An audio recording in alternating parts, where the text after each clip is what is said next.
Estamos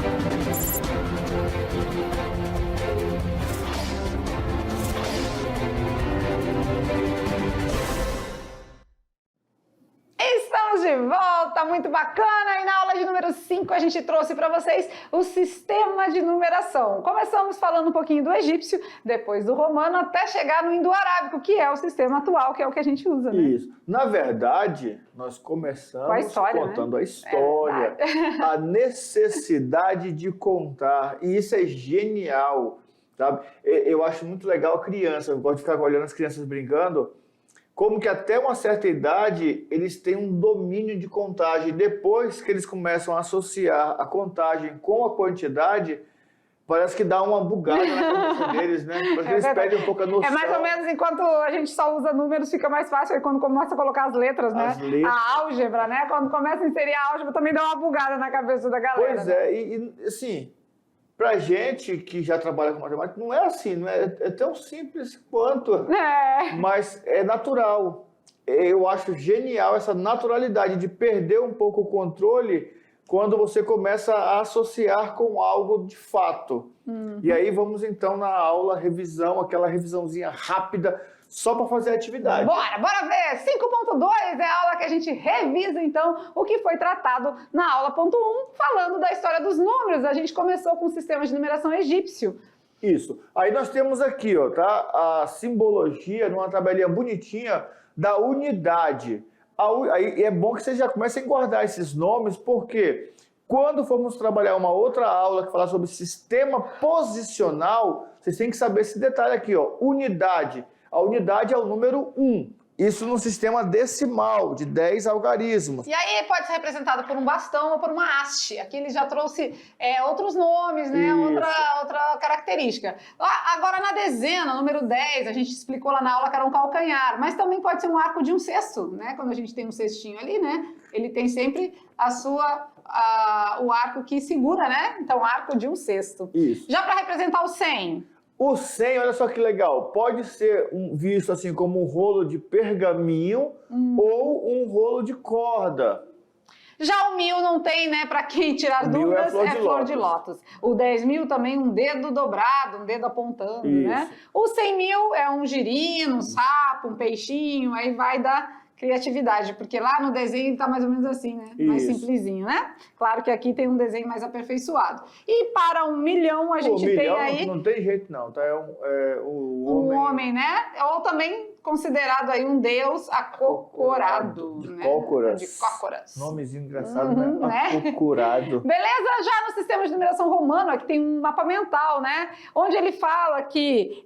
Para que a gente usa algarismo romano, né? O algarismo romano se usa em capítulo de livros, para representar horas, né? Séculos. E, claro, sempre representado por letras maiúsculas. E aí temos algumas regras que foram trabalhadas na aula, né? Isso, aí nós temos ali os símbolos, tá? São 7 letras do alfabeto, é o I, o V, o X, o L, o C, o D e o M.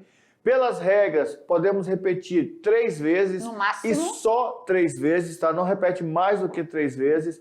Os algarismos menores, quando aparecerem atrás de algarismos maiores, eles vão ser subtraídos. Lembrando que eu não posso colocar qualquer algarismo menor atrás de outro maior. Sempre tem que ter uma questão posicional da unidade, da dezena, da centena e da unidade de milhar.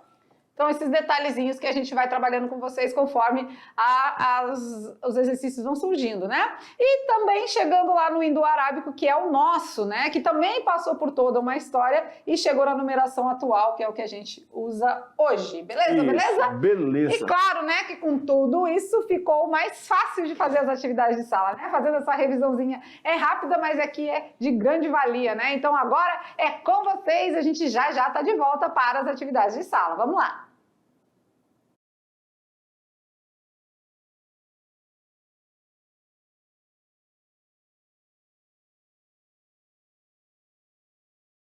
Continue nos assistindo, depois das atividades de sala, a gente vem para tirar as dúvidas. Mas acho que não tem dúvida, né? Não. Muito simples, muito tranquilo. Bem que teve um menino lá chateado porque disse que não sabe desenhar. Não se preocupa não, tá? Que eu também não sei. Realmente não é o forte, né, professor Maurício? Não tem problema. Isso é de menos, a gente precisa apenas de uma representação. Então, faça aí dentro do que você consegue, que dá tudo certo. Vamos lá? Vamos começar então? Vamos. Questão de número 1, na telinha. Escreva os números indo-arábicos na forma de números romanos. Então tá, né? Só representar com a representação de letras, porque os números romanos são trabalhados em letras. Vamos lá, o 23. Bom, o 20 é XX e o 3 é 3 bastãozinho, 3 aqui letras pode, I. né? Porque a repetição é no máximo 3 vezes, então Isso. deu, né? 68 é o 68. O 68 é o 50 mais o 10. Então eu não posso colocar 6x. Não. Tem que colocar o L do 50. E o X de 10. Ah, então aí fez 60. 50 mais 10, 60. E o 8? O 8 é o V e 3 barrinhas. 3 aí pode, Is. né? Então, 60 E 8. e 8, beleza? 198. O 100 eu posso colocar é o C. o C. Sim. O 90 a gente já sabe que é 100 tira 10. Isso. Né? Então, quando tira, eu coloco antes. Quando acrescenta, eu coloco depois. E o 8? Acabamos de fazer o 8, então pronto, facinho, né? Então, a gente tem aí a centena, a dezena e a unidade, certo? Certo. 546. O 500 eu já sei que é um D. D. O 40? O 40 é o 50 menos 10, porque eu não posso repetir o 10 4 vezes. Ah, então o 60 aqui era o 50 mais 10. Mais 10. Agora o 40 vai ser o 50 menos 10? Menos 10. E o 6? O 6 é o V e o I. O V mais 1. É o VI. É o VI. Então temos centena, dezena, unidade. Agora vamos lá, 1234, o 1000. 1000 é M. 200. É o CC. É o CC. Ui, curioso. É o CC. E o 30? 30 é XXX. Pode, né? E Pode. o 4? 4 é o 1 e o 5. O I e o V, né? Ou seja, 5 menos 1 que vai dar o 4. Legal. Então, essa representatividade em números romanos é bom porque a gente consegue visualizar, né, as dezenas, as centenas, os milhares, as unidades. Então, o valor posicional aqui é muito importante, relevante, não tem como fazer sem. Tá beleza? Confere aí, tudo certinho, sem problemas, sem dificuldade. E a galera vai ao delírio, porque a gente está começando bem devagarinho. Começando com número romano, gente, é sério? Isso mesmo. Seríssimo. Claro que quando chegar lá na frente você não vai ter dificuldade. Na questão de número 2, agora é um pouquinho ao contrário, né? Vamos lá? Agora ele quer que escreva os números romanos na forma de números indo-arábicos. Ah, então agora eu tenho que decifrar que número é esse? É isso? Isso. Então vamos lá. Eu tenho um D e 3... O que é o D mesmo, professor Maurício? O D é 500. 500, mas aí tem mais 100, 600, mais 100, 700, mais 100. 800, ah, então 800 aqui? Isso. 800 e quê? 30. 30 e 3. 3. Então você percebeu aqui, ó, que por termos símbolos que representam as mesmas casas posicionais, e já vai guardando esses nomezinhos, ó, casas posicionais, né? O D e o C ocupam a casa das centenas. Então eu precisei fazer uma operação de adição, que é o que diz na regra, né? Valores que estão na mesma posição, vou somar 833. Certinho. Uhum. E a letra B? A letra B nós temos o M, o D e 3 letras I. Como não tem zero, né? Mas a gente já sabe que o M é 1000, o D é 500. 503. O zero não existe em número romano, mas a gente tem que colocar ele, porque tem, né? Isso, no indo-arábico ele existe, né? E aí eles ficam se perguntando aqui agora o seguinte, tá, professor, e se não existia então o zero foi criado depois, lá no século, acho que 6 ou 7, né, no século 5, né, nos indo-arábicos, não aparece o zero, a primeira vez é no século... Como é que eles faziam antes com o zero? Antes, com o zero, ficava um espaço vazio. Ia ficar, por exemplo, se esse número que fosse apresentar lá no século 2 antes de Cristo, ia ficar 1, 5, um espaçozinho representando um número e o 3. E o 3. Sem nada, mas tem que ter o espaço ali entre os dois, tá? Esse espaço é o nada, né? É o nada. E que veio depois a representação do zero, fazendo essa analogia ao vazio, ao nada, né? E aqui, vamos lá, quantos mil a gente tem aqui? 3. 3.000? E o D é o quê? O D é 500. 500, né? Ah, mas como é que eu sei que eu não somo com L? Porque o L não é centena, não é centena, isso mesmo. E agora, o L é o quê? O L é 50. 50, né? Então, 3.550? Não, porque tem o 10, né? Que é dezena também. Aqui, ó, é aí que a gente tem que ter essa jogo de cintura de dividir, né? Humilhar... A centena e a dezena. Então, a dezena aqui é um L mais 10. Isso. O L é 50 mais 10? 60. E aí sim, a unidade que é? 3.563. E aí a galera diz assim, parecia bobeira, né? Parecia fácil, mas tem gente que está se confundindo aí. E aqui agora eu tenho o M de 1000. E depois? O V e o I. Então ele pulou centena. Pulou centena, pulou dezena e só tem a unidade, né? Que é o 6. Então você viu que para cada pulo que ele deu ali de valor posicional, eu tive que colocar o 0. Né? Acontece às vezes, por exemplo, a gente está fazendo uma conta ou alguma coisa e esquecer do 0 e a resposta ao invés de ser 1006 ia ser 16. E aí eu erro, e erro bonito, tá? Cuidado. E vamos lá agora a letra E, aqui o D é representado pelo 500, mas aí eu tenho mais 100, mais 100. 600 mais 100, 700, né? Então muita calma nessa hora. Agora o L é o 50, só que eu tenho L mais X. Ó, então aqui eu tenho a parte da centena, aqui eu vou ter a parte da dezena e aqui a unidade. Então L mais X... 60. E o V é o 5, 765.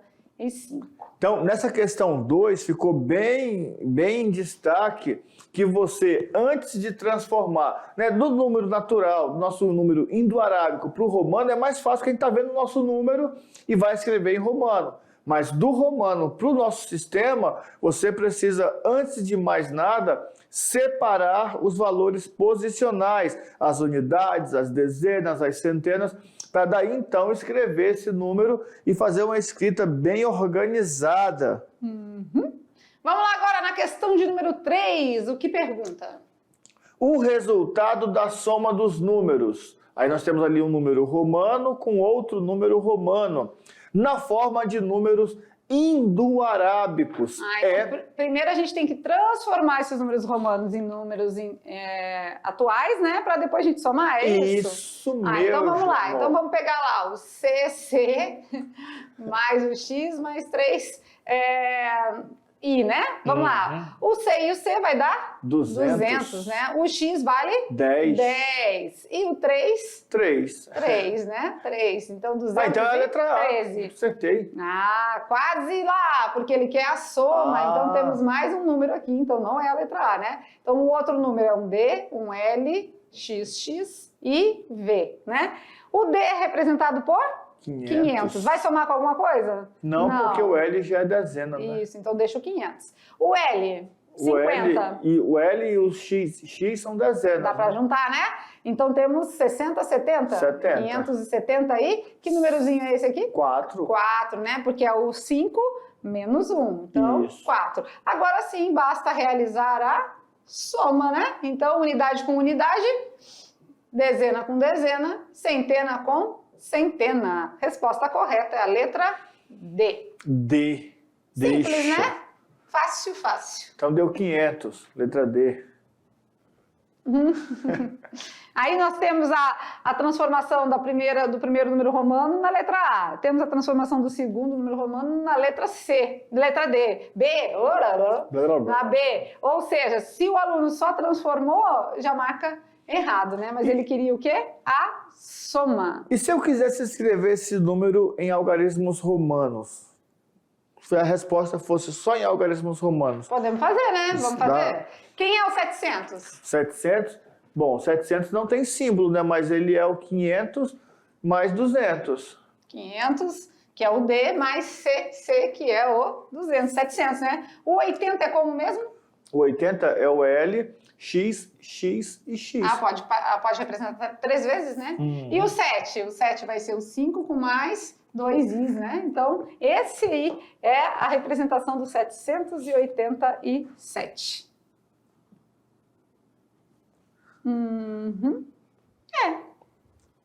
Né? É legal. Beleza? Olha bem. E aí, parece besteira, mas na prova do Enem, e vocês podem ir lá comprovar isso aí, ele fala sobre uma cidade histórica, não é? E nessa cidade histórica tem uma placa na entrada com um número romano. Daí ele pergunta assim na questão: quantos anos essa cidade irá fazer em 2000 e tanto? Era só isso, transformar o número romano em número natural e fazer a subtração. Então, precisamos de todos esses detalhes. E assim, na verdade, ele não pergunta só a transformação ali do valor, né? Não. Mas ele traz o número romano numa placa e ele faz uma pergunta com essa referência. Então, precisa saber do número romano para poder responder de maneira correta o exercício. Isso, e a gente tava brincando aqui no estúdio, tá? Nós dois, que a gente fica aqui às vezes fazendo umas gracinhas. Pra vocês verem assim, uma risadinha longe, assim. Jamais. Aqui, ó, na soma dos números, não é? Cadê? Eu escondi um aqui, ó. Olha lá, nós temos o D e o 2C. Na resposta apareceu o D e 2C. Aí na soma tem um L e 3x. Na resposta, o L e 3x. A diferença ficou no 4 com o 3, né? Só porque um I cancelou o I que estava lá atrás, que está diminuindo, e sobrou o D, o X e 2 I. Pois é. O X não, o V. O V. Legal, né? Assim a gente vai tirando de letra, porque a gente vai conseguindo entender um pouco melhor, né? Vamos lá, então, se liga no Enem. A perguntinha de hoje é uma questão do Enem? Vamos ver. Olha que legal. Os egípcios da antiguidade criaram um sistema muito interessante para escrever números baseados em agrupamento. O número 1 é representado pelo bastão. O número 2 por 2 bastões e assim por diante, até o número 9, representado por 9 bastões em sequências. Para o número 10, utiliza-se o símbolo, aí entendeu, um calcanhar ou o arco de um cesto. E alguns outros números múltiplos de 10 estão descritos na tabela a seguir. Isso aqui é uma questão tipicamente de Enem, tá? Enem, por quê? Porque ele traz para você a história, contextualiza essa história e vai explicando. Por isso que nas aulas de matemática você sempre vai ouvir falar, é preciso ler e interpretar. Mas é português? Não, é matemática, mas tem que ler e interpretar. Só depois a gente faz a conta. Beleza! Os números de 1 a 9.999.999 na numeração egípcia deveriam dos símbolos da tabela, respeitando as devidas quantidades e posições. Símbolos que representam números maiores são colocados à esquerda e, de maneira decrescente, são colocados os demais símbolos à direita, até a soma deles chegar ao número desejado. Isso, por exemplo... O número 321. Nós temos 3 100, não é 300, mais 2 10, que é 20, mais 1, então, que é igual a 300. Decomposição, né? Isso, é a decomposição. Isso aqui já é quase que um pontapé para a próxima aula já, né? Tá dando um chute ali pro meio do campo, falando, começa o jogo. O número egípcio abaixo equivale ao número. Aí nós temos ali o número egípcio. Lembrando que no texto, né, da questão, ele falou de colocar em ordem, decrescente, não sei o quê. Lembrando que essa questão aí já foi uma questão mais atual, tá? Porque nós sabemos que nos egípcios a ordem não era importante, porque tá tudo bagunçado aqui. Aqui ele colocou bonitinho, arrumadinho. Se fosse fora de ordem ia dar no mesmo resultado, né? E ali tá deveriam, né? Acho que é derivam, né? Derivam. Isso mesmo, né? Vamos lá, então, a gente tem um homenzinho aí, né, espantado, né? Isso é o quê? 1 milhão. Esse é 1 milhão. 1 milhão. Então, vamos colocar na numeração ali em cima. Então já não pode ser nem a letra A nem a letra B. Não, a B pode, né? 1 milhão. 1 milhão, né? Não é 12 mil, então pode ser. 1 milhão. Vamos lá, aí tem 2 peixinhos aqui, girinos, né? Ou seja, então tá aqui na categoria 200 dos mil. 100 mil, então é 200 mil, né? Isso. 200 mil. Tá, até aí tudo bem, não mudou nada, né?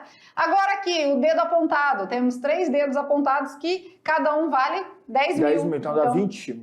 30 mil? 30 mil, né? 1.000, 1 milhão, 230 mil. Então já foi uma fora. Já foi a C. Foi essa. Isso.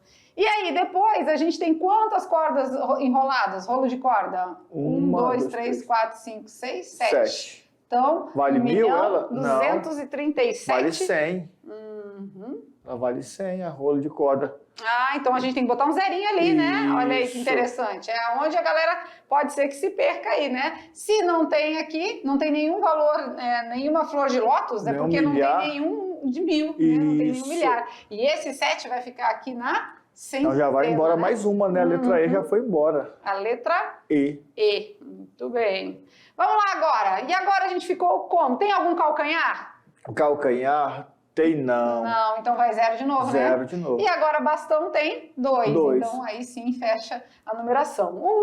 1.230.702. Então ficamos com a resposta correta. É a letra D. Olha que legal, né? Então a gente teve que fazer todo um estudo e pensar que tem o 0. Tem, né? Se não apareceu numeração, a gente tem que, no hindu arábico, a gente precisa, na nossa numeração atual, colocar o 0. É o que o professor Maurício disse, para eles lá não precisava, né? Simplesmente não tinha numeração, pronto, ficava o espaço, né? Mas para nós aqui precisa. Então, e vocês perceberam que se nós continuássemos ali, nós íamos escrever o número errado?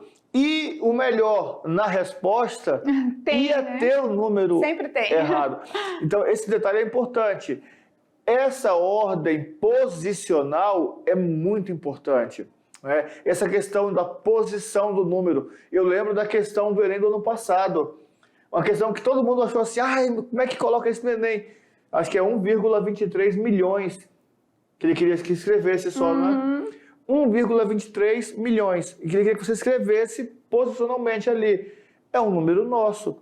Mas nós estamos tão habituados a não escrever números que alguns alunos erraram. 1,23 milhões. Como é que escreve esse número? Como é que é a questão posicional? Unidade, dezena, centena, simples. Unidade, dezena, centena, milhar, milhão, bilhão. E o mais legal desse tipo de exercício é que vem a tabela, né, professor Maurício? Não, ele sempre destaca. Explica a parte histórica, traz todo um contexto, mas ele traz a tabela. Então era só identificar, né? Só classificar. Só que tem dois detalhes importantes. Como ele traz um contexto histórico e a tabela, a questão fica pesada, porque é uma questão longa. Você olha e fala assim, meu Deus do céu, não dou conta disso não. E é tão simples. Por isso que... Vamos falar para ele já? Eu falo ou tu fala? Quem conta? Nós temos o Enem. O Enem não é uma prova suave, não é. É uma prova mais assim, mais pesadinha um pouquinho. É bom que você já comece a olhar. Não precisa nem resolver não ainda. Aula 5 ainda, não. Né? Só olha a prova. Faz só assim, ó. Pega a prova, baixa a prova. E faz assim, ó. Vai só passando. Quando você acabar de chegar, quando você chegar na última folha, você vai estar cansado. Só de olhar. Né? Cansa, é pesada. Verdade. Mas já olha, tá? Por favor. E aí? Mas tivemos uma viagem de avião, 4 romanos, um inglês. Qual era o nome da aeromoça? Lucy. Vamos lá. Eu já sei, era Lucy. O nome da aeromoça era Lucy? Olha lá, então, a perguntinha era um teste de raciocínio. Em um avião havia 4 romanos e um inglês. Qual o nome da aeromoça? Bom, só tem uma saída aqui. Luísa Maria Beatriz, Ivone ou Cláudia? Só tem uma saída. 4 romanos. Como é que é 4 romanos? É um I e um V.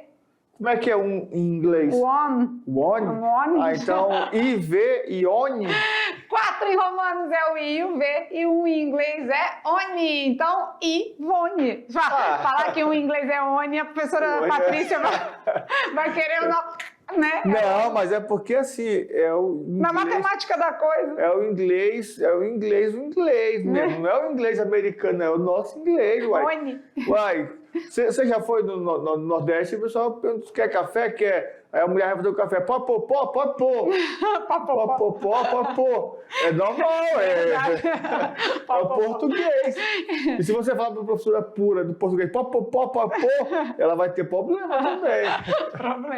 Mas falando em café, me deu aquela vontadezinha. Que horas são? Hora do lanche. Vamos lá, galerinha. Ficamos por aqui, então, com a aula de número 5, que foi muito legal, porque a gente trabalhou o sistema de numeração, deu início à história dos números, que agora sim, aí daí pra frente a gente pode continuar, né? Ficamos por aqui sempre daquele jeito. Um beijo no coração e até a próxima aula. Tchau, tchau!